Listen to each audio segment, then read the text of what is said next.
নমস্কার বন্ধুরা, এই কচু গাছটির থেকে এখানে অনেকগুলো লতি হয়েছে। কচুর লতি যাকে বলি, আসুন লতিগুলো কাটি। লতিগুলো যদিও ম্যাচিওর্ড হয়ে গাছ হয়ে গেছে, কিন্তু এই লতিগুলো খেতেই আমাদের ভালো লাগে।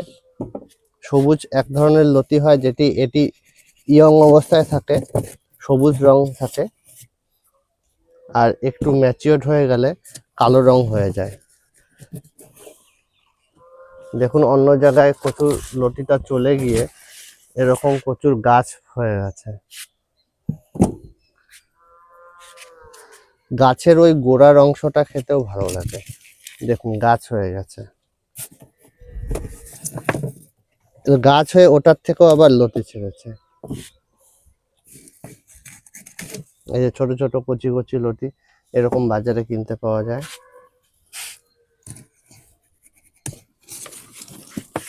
এই যে দেখুন, লতি থেকে গাছ হয়ে আবার সেখান থেকেও লতি ছেড়েছে কতগুলো।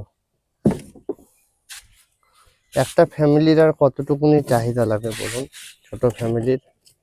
দেখুন, এই একটি গাছ থেকেই যা লতি আমি বের করব, এটা দিয়েই একজন দুইজন ফ্যামিলির লতির চাহিদা পূর্ণ হয়ে যাবে। কি হবে না এটুকু দিয়ে একবেলা হয়ে যাবে? তবে আরো লতি রয়েছে, চলুন দেখাচ্ছি কোথায়।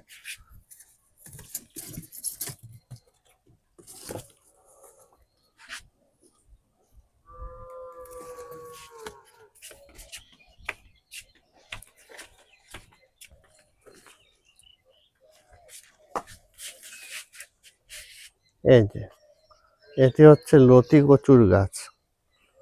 লতি কচুর গাছ, এখানেও অনেক লতি হয়ে রয়েছে ভেতরে। ঠিক আছে, এটির থেকে আরেকদিন হারভেস্ট করব, তখন দেখাবো। তাছাড়া এই যে লতি, কচুর গাছের লতি।